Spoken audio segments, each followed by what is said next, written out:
Shannon, warm day to come back to? Yeah, it's been a little bit warm today, but that's what it is in the summer over here. And yeah, we've had plenty of pre-seasons where it's been hot, and it's just something that you've got to work with. And I guess it's a bit of a weird one, isn't it? Having won the premiership, you've had 2 weeks of pre-season, then you have a 3-week break, and now you effectively start your pre-season today. Is that a bit disruptive for the squad? No, I don't think so. I think that's the way it's going a little bit with the AFL now, about making sure players have enough time off. So there is a tipping point. But I think, because it's been coming for the last 2 or 3 years, I think players now understand the importance of when you're away from the club, making sure that you're doing your work, you're fit, you're running together, and I think all clubs do that. And certainly I think boys did it well in the break, and then seems that that's been the case over Christmas as well. So I don't think it's interruptive. It's the way it's going to be. It's just making sure that bloke's taking ownership of their own program and coming back so we can train straight away. So they're little satellite groups all over, catching up with each other to train. Oh well, if you're Victoria, South Australia, wherever you're from home, blokes go and train together. They got mates that want to run around and have a kick. So there's all of that going on, and I think you need to be able to do that, because as much as it's okay running by yourself, sometimes you want to run with someone else. Did you keep in touch with a lot of blokes just to make sure that everyone was doing the right thing, or did you turn captain mode off throughout the break? Oh, well, you're always in contact with the players just to catch up, just to see how they're going, and enjoying their break. And it's not so much that you're keeping an eye on them.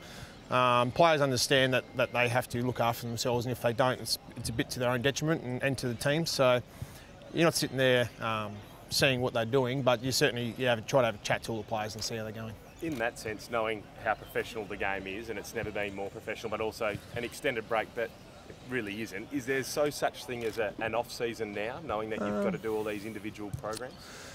Well, I think it's more just, I've tried to always look at it, that's just time away from the club.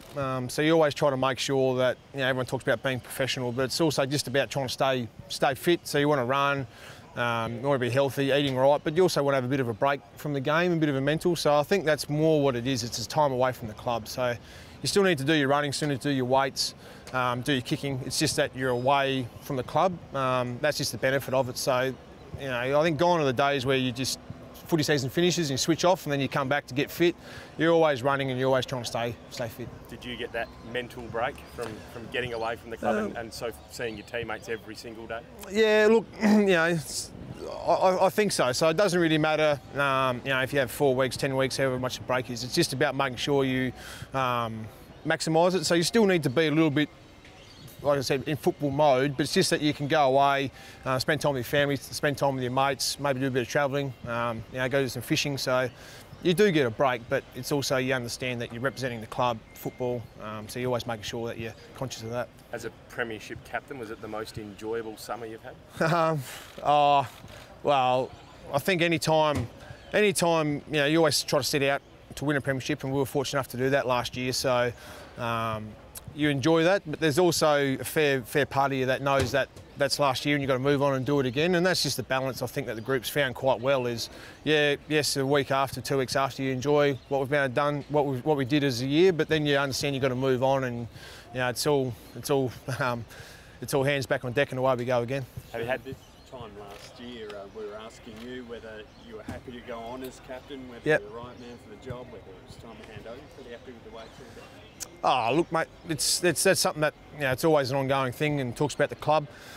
I was fortunate enough to be captain, and I'm really proud and really happy to be so, and still like to keep going around and doing it again. But I think the reason we had a good year is because a lot of blokes show leadership in their own way as well. So I think that's helped us as a playing group. Got a lot of blokes that have been around the club for a while, both in the midfield, back line and forward line, so they can help.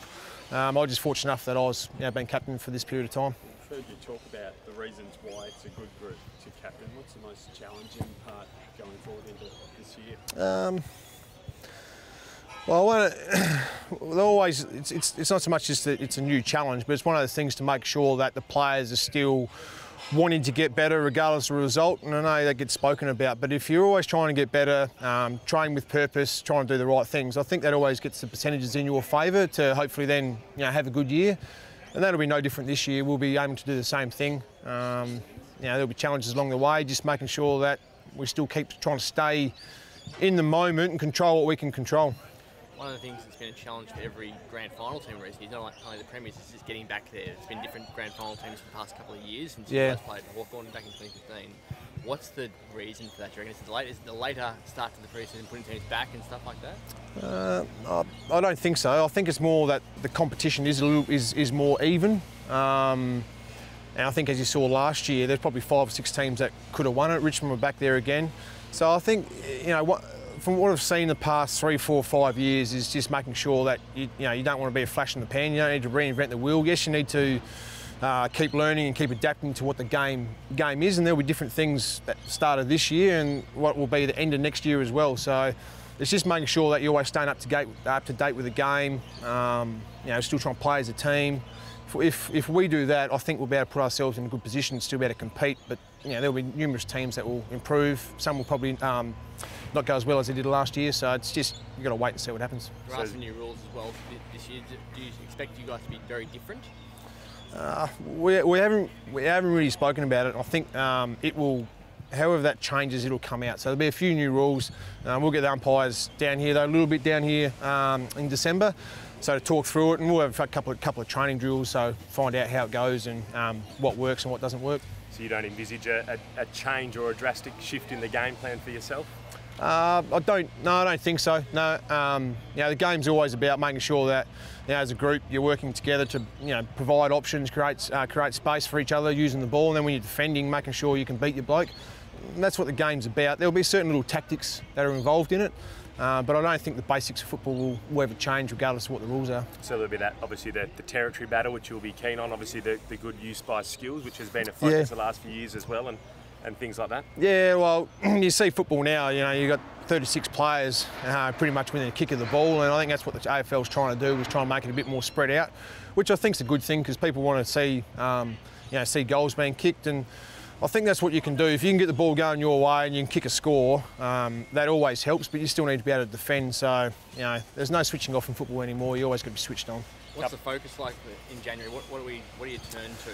Well, it's more, you still need to get your fitness up, but it's probably not so much the running. It's more about your game type of running. So this week, not that you get eased into it, but we'll be getting familiar again, kicking the footies, running around, and then I'd imagine next week we'll start doing a bit more game simulation stuff, not necessarily full ground, but the half ground stuff, using the ball and just getting familiar again with the game. Did anyone catch your eye before Christmas who could jump up and be the ones challenging for the spots this year?